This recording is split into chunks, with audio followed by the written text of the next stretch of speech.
65 वर्ष पुगिसक्नु भएको छ हजुरबा जिजुबा बनिसक्नु भएको छ आज पनि तपाईको त्यही छ रवैया अब पैसा नै यस्तो गरिन्छ यार बाघले कोटन थालेपछि बाघ त गर्दिहाल्छ नि यार अनि गरिदिँदाखेरि फेर्नु त बोलिहाल्छ नि इन्टरभ्यू दिने बेला त दाँत झारिदिन्छु भङ्गारा झारिदिन्छु कुट्छु मार्छु के हो यो भाषा तपाईँले मलाई जेसुकै भन्नुहोस् राक्षस भन्नुहोस् दुर्जन भन्नुहोस् दुनियाँ भन्नुहोस् तर म तपाईँको चाहिँ शुभचिन्तक हो तपाईँ त्यत्रो शुभचिन्तक हो भने त्यसरी बोल्ने शैली हो त तपाईँको तपाईँ पढेर कलम लिएर आएको म खुकुरी लिएर आएको यार मिल्छ त यार भने म सबै भयो भने तपाईँ जस्तो भइहाल्यो नि यार तपाईँ गुरुवर हो के गुरुवर म तपाईँले मलाई मानौ नमानौ म वारियर हो कि यार एक त खड्गी कसैकोमा जन्मेको म पुरा मार खाल गरेर आएको जिन्दगी हामी त बिहानदेखि मासु खाएर बसेको मान्छे अनि दिमाग पनि त्यस्तो हुँदैन त यो मिडियामा बोल्ने भनेको हरेक कुरा राइटै बोल्छ कि राइट बोल्छु तर तपाईँले फेरि बङ्गाला झारिदिन्छु भनिहाल्नुहुन्छ यार तेरि यार साथीले माया गरेँ मैले किन भने तपाईँ मलाई जस्तो पर्ला भनेर भनेको थिएँ यार प्रकाशजी चाहिँ मेरो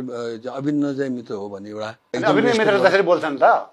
मित्रमा चल्ने यही त हो नि प्रकाशजी सन्चै हुनुहुन्छ त्यो तेल घसेस भइहाल्यो यो केस तेल त बरु कपाल आउँछ होला यो तेलले त मान्छे उडाइदिन्छ नि दयाङलाई के सुझाव थियो अरे फेरि भन्नुहोस् त दयाङलाई मेरो एउटा सुझाव छ तिमी एकदम भर्सटाइल आर्टिस्ट हो स्टार पनि हो एउटा पण्डित बाजे भन्ने फिल्ममा विशुद्ध पण्डितको चाहिँ स्क्रिप्ट लेखाएर जनाई त्यो लाएर त्यसमा गएर देखो त्यो हिट बना म सेल्युट गर्छु बाबुलाई अनि मात्र भर्सटाइल हुन्छ फ्लप हुन्छ म कहाँ राख्छु यार